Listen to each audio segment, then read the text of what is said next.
It is the product of Eastern and Western mythology combined to form one super mythology. Born in the West, inspiring the East, returning home in a brand new package. The Western mythology of law enforcement packing more punch than ever, their jurisdiction expanded to include the entire universe and any parallel dimension that might seek to intrude on ours. Cowboys and giant robots. No, cowboys as giant robots. Hi, I'm Dan Larson, and this is the history of Saber Rider and the Star Sheriffs.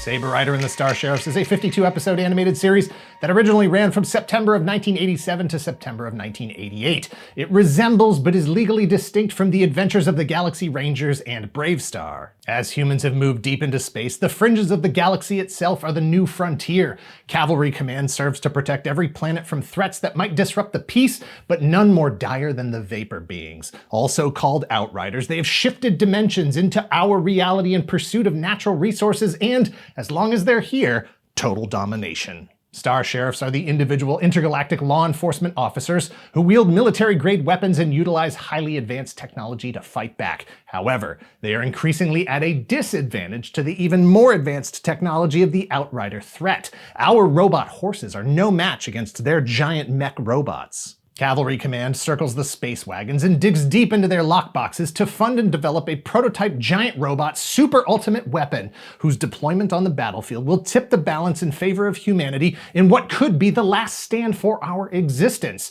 a special freedom fighting unit. They named him Ramrod, a peacekeeping vehicle shaped like a huge cowboy. The Ramrod Equalizer unit is a giant heavily armed spaceship that, when activated during the challenge phase, can transform into a giant heavily armed robot with a robot cowboy hat and a robot cowboy cape.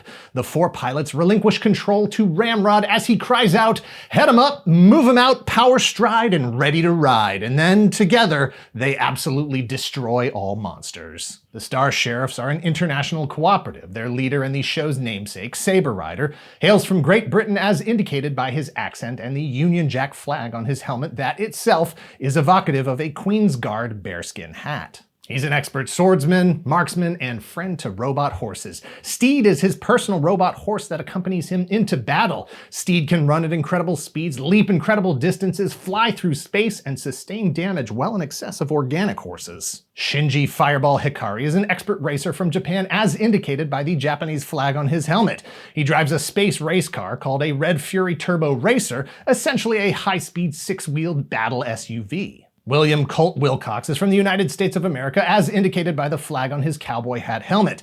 He has his own fighter ship called Bronco Buster. He's a bounty hunter, pilot, expert marksman, and ladies' man hot on the trail of the vapor creatures who killed his parents. The team is brought together by April Eagle. She is not only the daughter of Cavalry Commander Charles Eagle, but also the designer of Project Ramrod. She has a robot horse named Nova and presumably hails from France, as indicated by the French flag on her helmet. Each member of the team controls specific functions of Ramrod.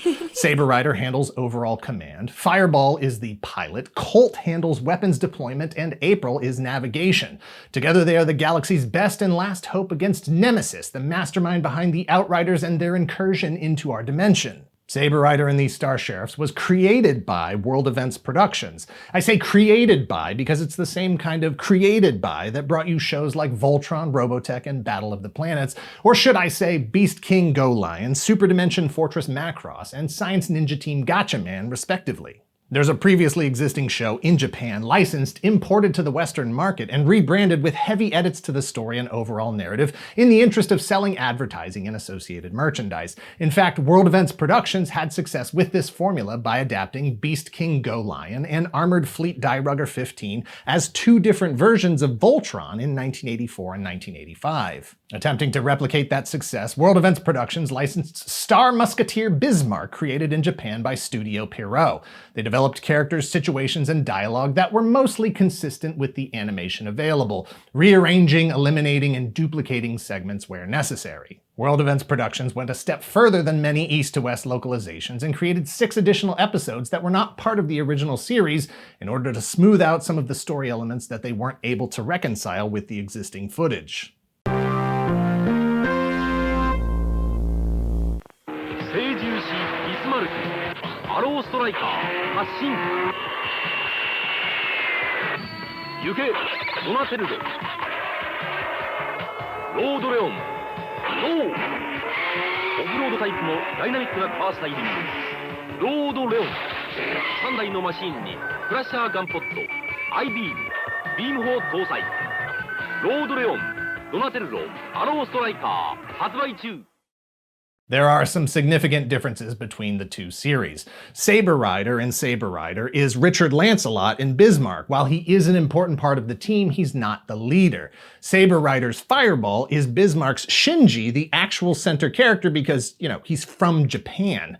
Saber Rider's Colt is Bill Wilcox in Bismarck. April is Marianne Louvre, and her father is Charles Louvre. She and her father are, without a doubt, French in Star Musketeer Bismarck. Instead of vapor beings called Outriders led by Nemesis, the collective of beings in Bismarck is called Deathcula, led by Huza, and they're from really deep space, not an alternate dimension. Years ago, they attempted to invade the Earth Federation government's expanding territory and were thwarted by forces including the father of Shinji Hikari, aka Saber Rider's Fireball, in the Bismarck version. In Bismarck, Huza's body is lost and he has his consciousness transferred into a giant computer with a physical cybernetic body. He intends to destroy the Earth Federation systems even if it costs him the entirety of his own forces and homeworld. The circumstances that find the 4 Star Sheriffs, the Bismarck crew members, are slightly different, but the results were obviously the same.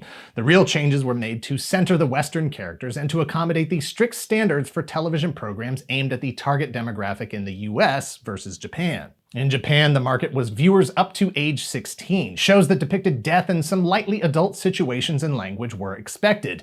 In the US, a show like that would be targeted to a much younger age group, and therefore all of that stuff would have to be removed. In Saber Rider, instead of dying, vapor beings were returned to their dimension, leaving an exutory residue behind them. Language is easily rewritten, any romantic moments can be cut at kissing, saloons now serve soft drinks, and you're just going to have to trust me when I say that these monsters are doing really bad stuff to innocent people. All of the characters were recast for Saber Rider to record the dialogue for the new scripts.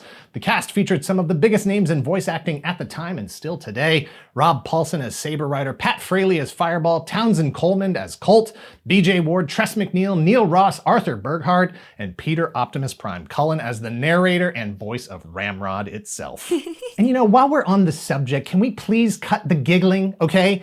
This is a professional production we run here. This is a presentation with educational merit, and frankly, I'm disgusted by the display of immaturity. Ramrod is a real word. Ramrod is a real word. It is a word for the long, rigid shaft that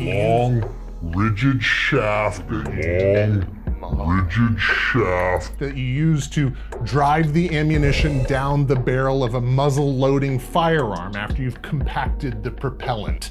It is no more deserving of your childish reactions than dipstick, cockpit, or dongle. Saber Rider and the Star Sheriff's theme and episode music was composed by Dale Shacker. It was popular enough with fans that it was released on a 2-volume CD set. Saber Rider and the Star Sheriffs was intended to be a full rollout just like Voltron. Star Musketeer Bismarck was ripe with action figures, roleplay accessories, and transforming robots in multiple scales at a variety of price points. Toys were intended to hit the Western market. Bismarck clothes, puzzles, mugs, chopsticks, Gashapon quarter machine prizes, but to the best of our knowledge, none of that made it to the US. There are images of some items that were rebranded with Saber Rider logos and names, but no evidence that any of those items were released at mass retail. While World Events Productions learned a lot from their Voltron rollout, that too had been messy at best.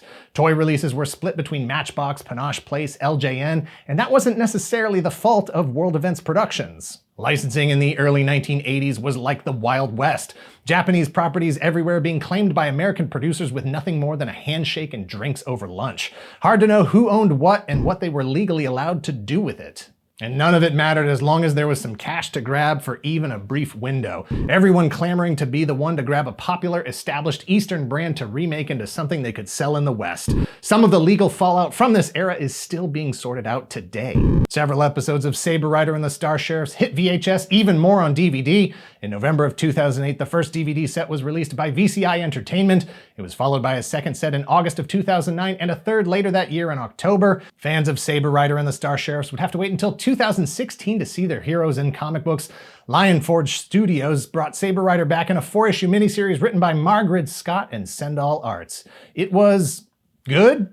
Bad? You're gonna have to let me know because I just found out it existed.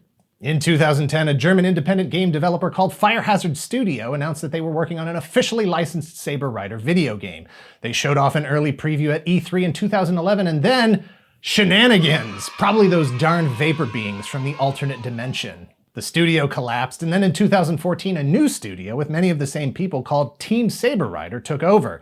They announced that they were developing for all the systems: Nintendo 3DS, Wii, Wii U, PlayStation 3, PlayStation Vita, Xbox 360, iOS and Android, Dreamcast, and the TurboGrafx 16.